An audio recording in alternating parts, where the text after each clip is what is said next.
Do you know how smelly goats are? When was the last time you smelled a goat? Well, I won't say it was too recently for me, but it was recent enough to be in memory. And all I can remember is thinking, that goat stinks.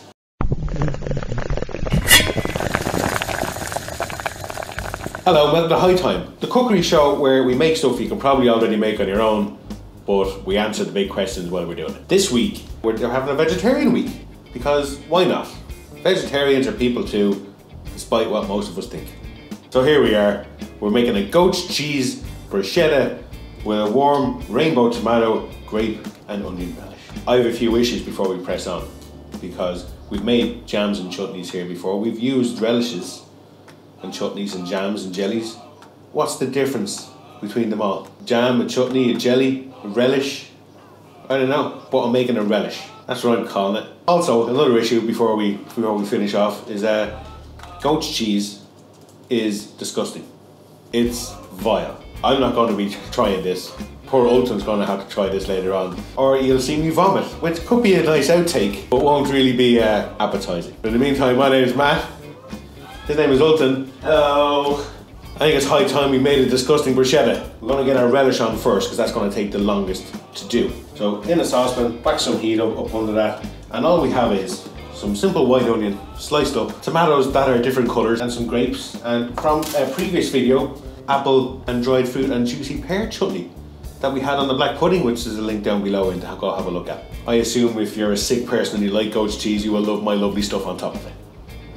Alright, get the heat going under there. You want a little bit of oil in the pan, a little bit, because we're going to do the onions first. You don't want a whole lot, just enough to kind of coat the bottom of the pan.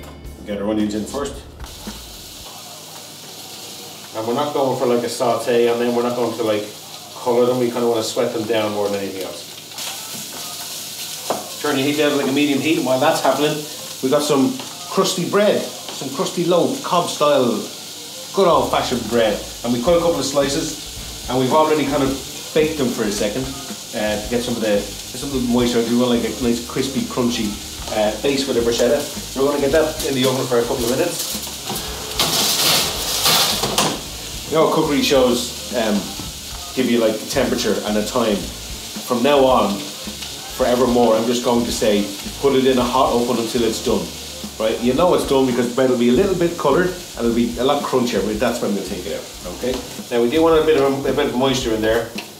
And every good jam or chutney or relish or concoction needs some sort of a flavour boost.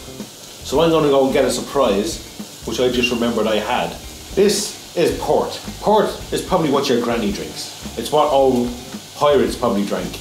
It's wine based, I believe. We're going to put this in with the onions to kind of deglaze and to burn off the alcohol, but then get left with that lovely deep flavour. So we'll get that in there. Splash and a sizzle. That's how we want. Splash and a sizzle. Do you know how smelly goats are? When was the last time you smelled a goat? Not recently. Well, I won't say it was too recently for me, but it was recent enough to be in memory.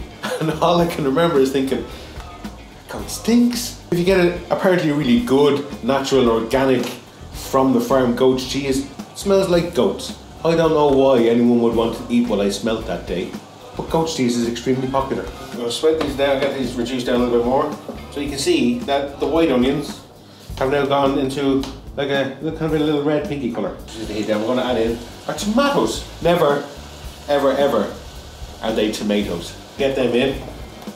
That's a bit unfair. Actually, they can probably be tomatoes depending on where you're from. But any Irish or English person that calls them tomatoes deserves a slap. That's what I meant to say. Kind of Donald Trump my way out of that one, didn't I? We don't like stewed anything. It's kind of like a warm topped bruschetta, because bruschettas usually have like a crispy base with like cold, like a tomato salsa. There's another thing, salsa. Why is there so many words for the same thing? Tomato salsa is the same as tomato relish. Okay, relish is cooked and the salsa is kind of raw. I mean, they're not the same things, clearly. And I have this theory. You know what you see cooks? Gordon Ramsay did a thing once where he fed pigs cider to see if the pork would taste juicier and like cider pork. If you could influence what an animal tastes like based on what it's eaten, like corn-fed chicken, if you can do all of that, how come sheep and goats and cows don't all taste the same? I love how we're talking about how different meats taste in a vegetarian video. Get your grapes in. Just because we're a cheeky bunch around here, we're going to put some salt and pepper in with all this stuff. But we're also going to take our bread out of the oven. You know why? Because we put it in a hot oven until it was done. Crispy, crunchy. What I'm assuming is going to be lovely with the goat cheese. How cheeky are you feeling today, Holden? Pretty cheeky. Yeah? Yeah. Because we could also put some balsamic vinegar in there. Oh. A little squeeze, all we need.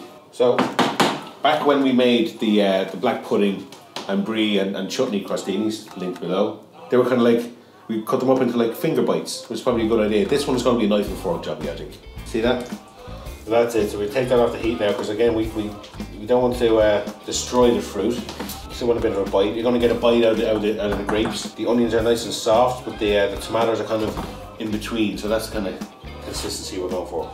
We're going to get our beautiful, delicious country-style crispy crostini bread, and we're going to put this goat all over it.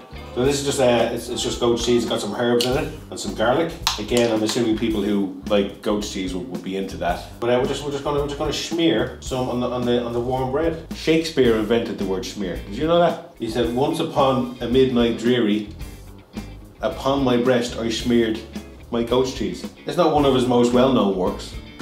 And I'm actually genuinely interested. If any vegetarians want to try this out, or even people who just are goat cheese enthusiasts, let me know what you think of it. If it's rubbish, I'll take the feedback. We're just about ready to kind of put it all together, because all that's going to happen now is I'm going to put the relish on top, and Ultan's going to have some fun. And I'm going to watch it. Thanks very much for watching. I hope this was some way to show that we do care about vegetarian people. If you liked it, hit the like button. If you haven't subscribed yet, it really helps us out if you hit subscribe, and thanks for sharing us around, and let us know down in the comments if there's anything you want to see us try to make next, or if you would make this any differently. We'll see you next week.